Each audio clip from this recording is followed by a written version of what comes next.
a Babylonian man called Abram, who never kept the Shabbat or the Feast of the Trumpets or whatever they want to call it now, isn't that the God they say they worship? The God of Abram? And before Abram, wasn't that the God of Noah? Who, by the way, I don't know which country he was born, probably somewhere there.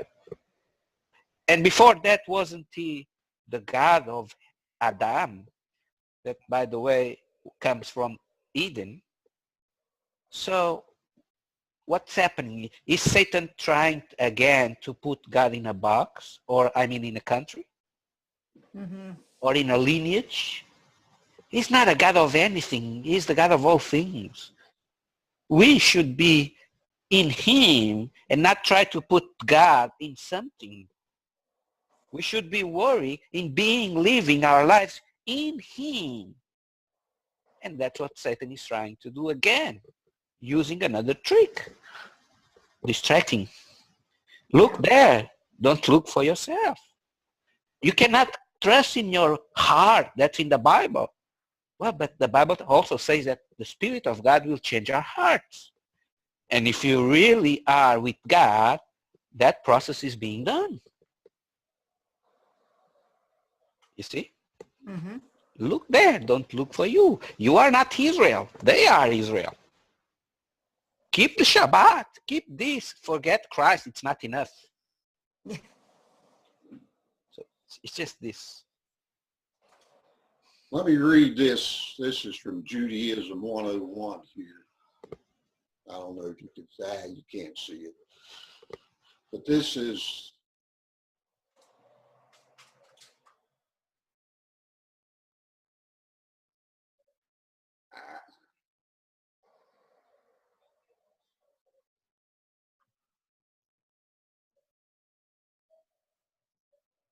all right, this is what they look for.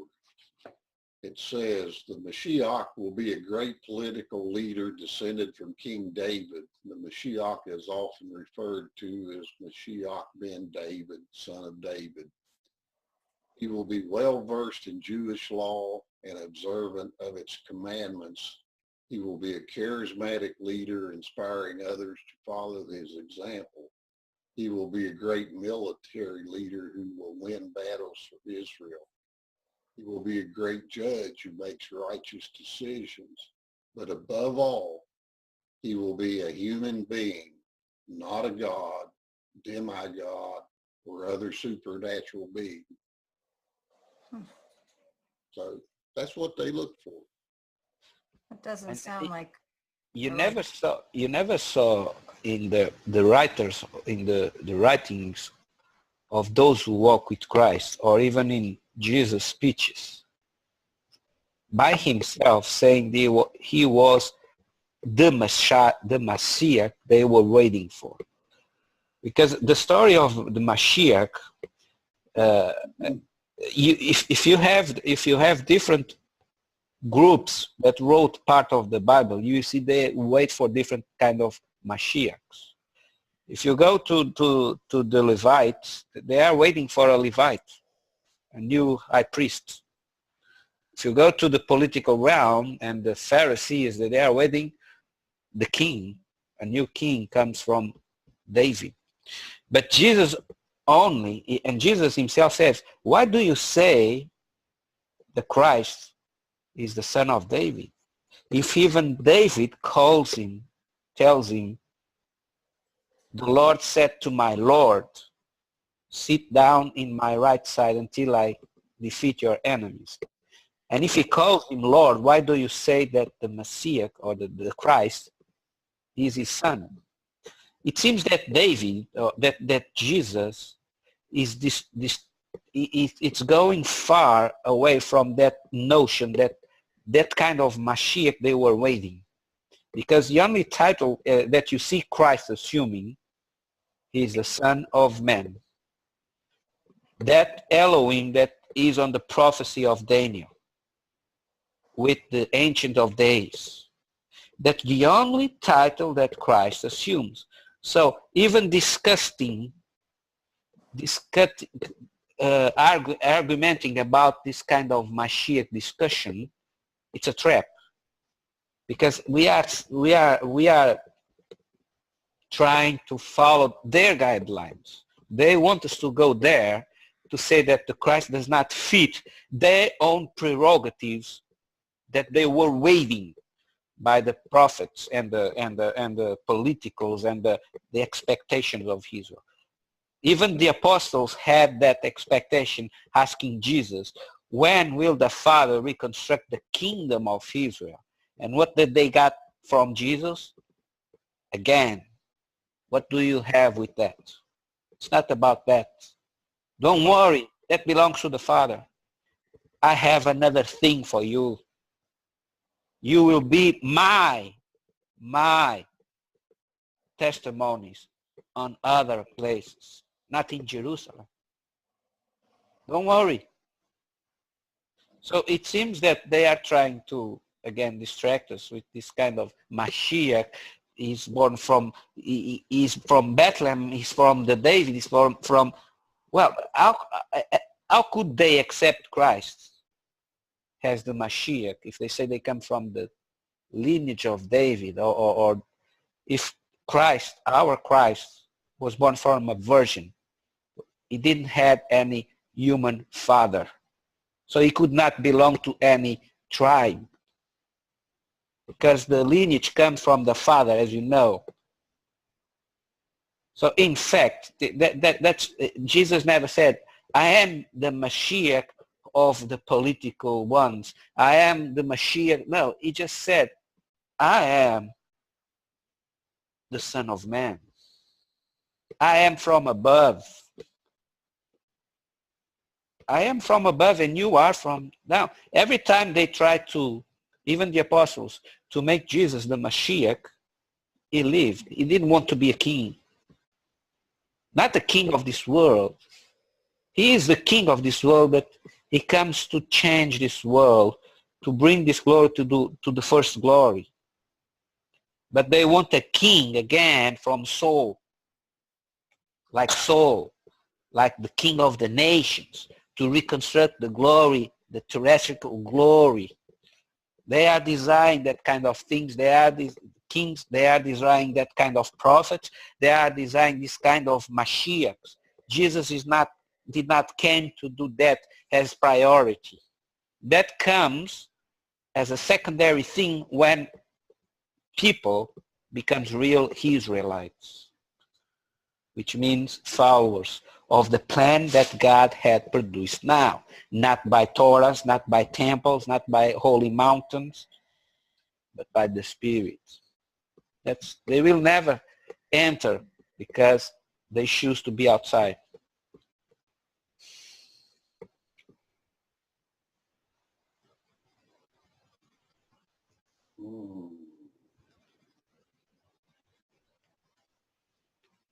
So how big, Liz, do you think this Hebrew roots messianic thing is? Are you running into it a lot?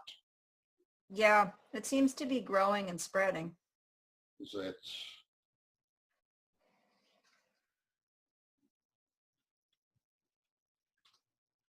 It will grow more because the bigger is the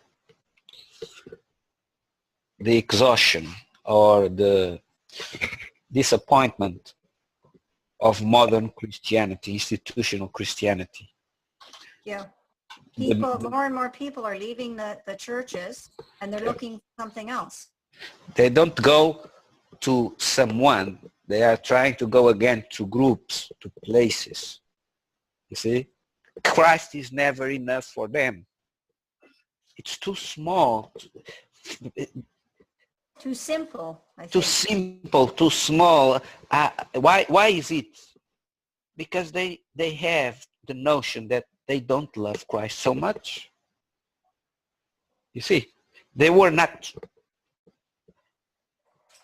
educated, spiritually speaking, to love Christ the right way. Mm-hmm. People are born in churches and they don't love Christ. They love the church. They love the church of their fathers. They left their Bibles. They left their ways, their bricks, their altars. When people are removed from church, they go directly to the hell of this world because they are not following the Spirit. They are following churches. They are unprepared. That's religion. So they are living one religion and following in another religion. Why? Because they are religious people. Yeah. That's the truth. It will grow a lot. This movement will grow more than the old evangelicals that we have now. Because people are understanding that they have been stolen. They have been materialized in this kind of Christianity. Okay? And they say, okay, this didn't work in my life. It was a failure. So, but I had some experience. So who has this Jesus? And they'll go to another group to be deceived there. And just the real followers, the real who find Jesus, that is enough for them, will be constant. Okay, I found it. Why complicate it again? They don't understand when Paul say, Torah, Israel, everything that I learned, I consider trash. That's a curse for them. He's cursing the Torah. He's cursing the scriptures. What they don't understand is that Paul has the author of the Torah speaking to him personally. Yeah. And he was comparing what he done there and what he has now for us that I am sharing with you. It's trash. It's over. It does not work anymore this way. That's not the way you reach the Father. It's by the Spirit of the Son.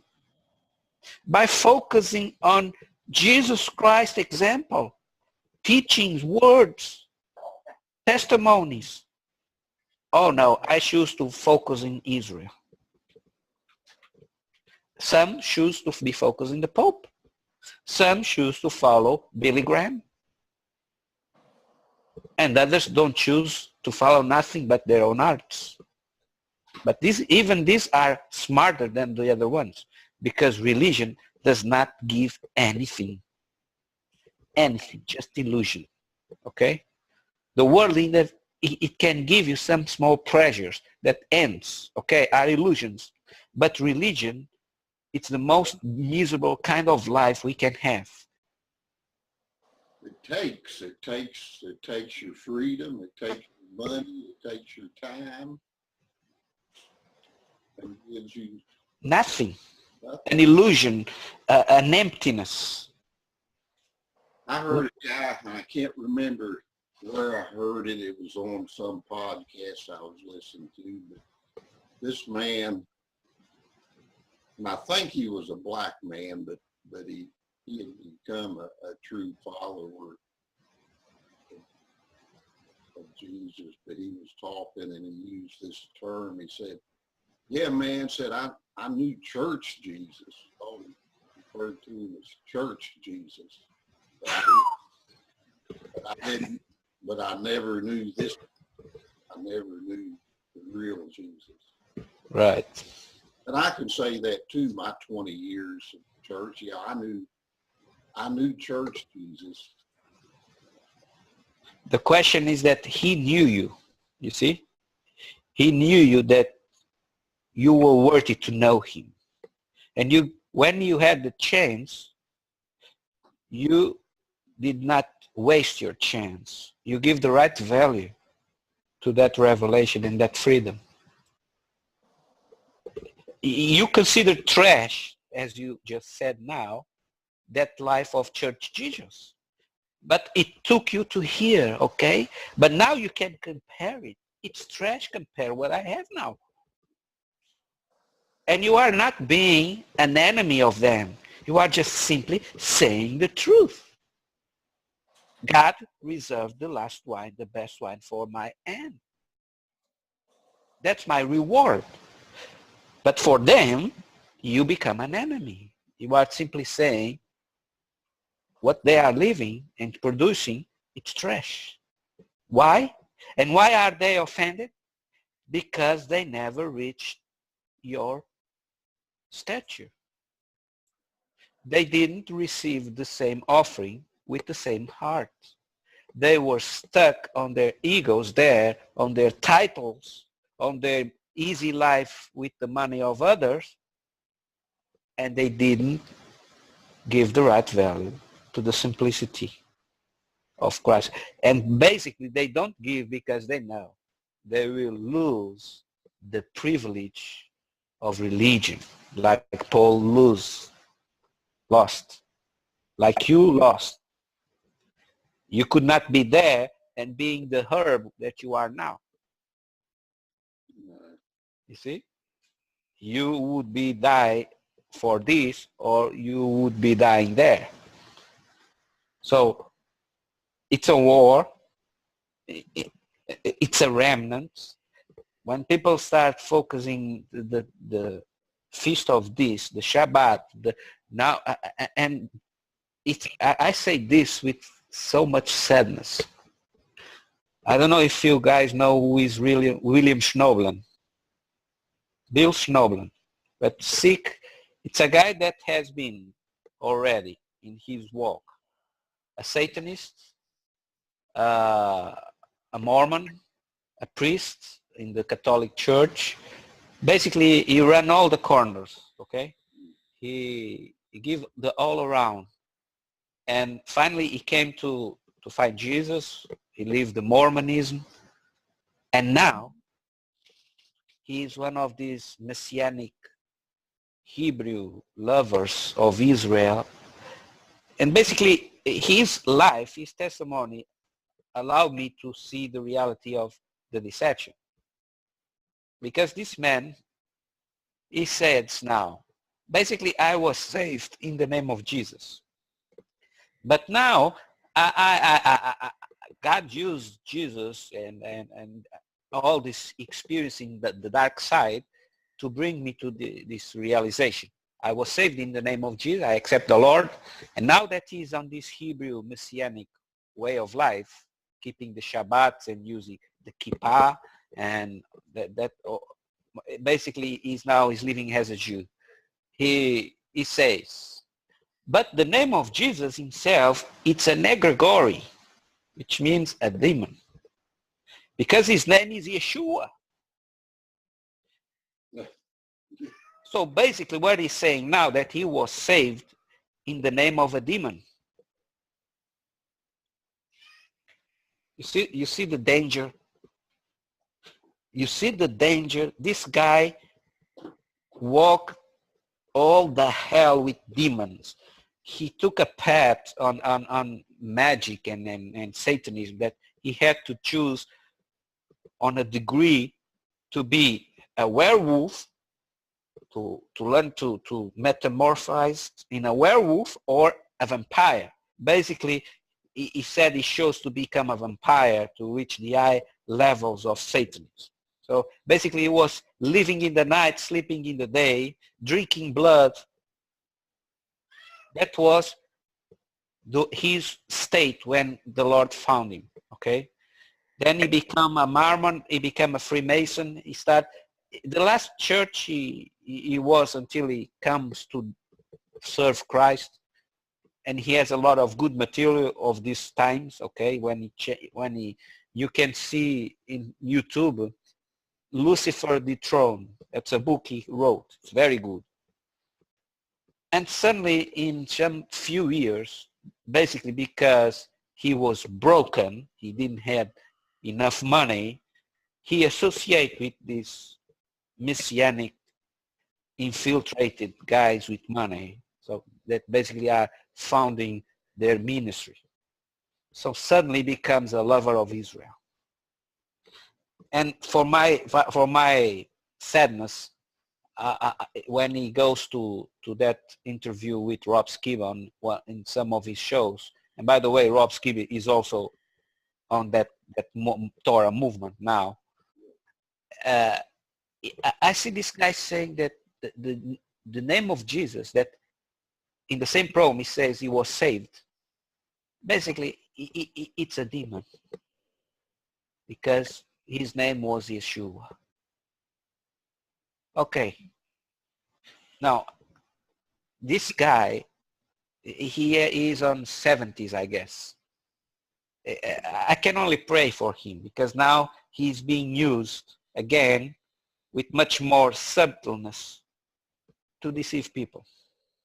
Again, with the fingers of the devil in him, but not understanding, or probably, maybe, I don't know.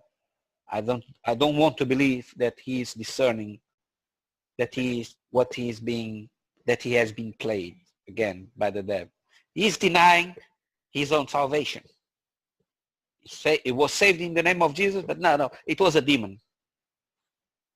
And I will not be too much amazed if I will see in the future some kind of video of this guy saying that the Jesus that he thought, or the Yeshua, basically is not the Jesus. He will end up denying Christ. He is already denying the name. So sooner or later, he will become a real Jew. You see the problem? Yeah. It's leaven by leaven. It's piece by piece. It's not a process that comes suddenly. Now they will put some leaven, again another. Now you have to dress like this. You have to keep this. And commandment after commandment after commandment, the spirit is extinguished. And when the spirit does not play his role, he's not doing nothing in our lives. If he's not God, he's nothing. That's the problem of this movement. Yeah, and this, to me, this is new. Yeah. I go online. I never heard Jesus in America called anything other than Jesus until maybe 10 years ago. To me, it's kind of a new phenomenon. Yeah, I didn't, Yeshua, yeah, I would have said, who's that? But now it's especially online, and they even fight over whether it's Yeshua or what's the other version of it? Yehoshua. Yeah, Yehoshua. Mashiach, or something like that. But it's not only us called him Jesus. They got this conflict among themselves. Who can be the most Jewish? Who can be the most between those Jewish names? It's just. I don't have problem if people want to call him Yeshua. If it was Yeshua, for sure you will answer. My problem is people that saying that Jesus is wrong. Because he revealed himself to me in my language. He didn't came to me in one night in a dream speaking Hebrew. He came to me and spoke in my language. And he told me, I am Jesus. He didn't tell me, hey, you bastard. I am the one you think that his name is Jesus. But I will curse if you don't learn to speak Yeshua. Okay? Wake up. He didn't tell me this. But basically that's what these guys are trying to say. You are all bastards. You are not really followers of this Jesus because you don't know how to speak in Hebrew. That, by the way, is the language of the angels. This is the kind of idolatry they are now reaching. Hebrew is the language of angels, really. So basically the angels just learned to speak after Noah and the first deluge. right? Until there was no Hebrew language. There was no Hebrews. So basically everybody before and all the angels, they were speaking with chests. Because if Hebrew is the language of the angels, how would they speak in Eden? There was no Hebrews there. And Adam, basically, he didn't speak. It was telepathically. Man, these guys are nuts. And there is a group of financiers behind this. The same group who put there Israel. See? The illusionists.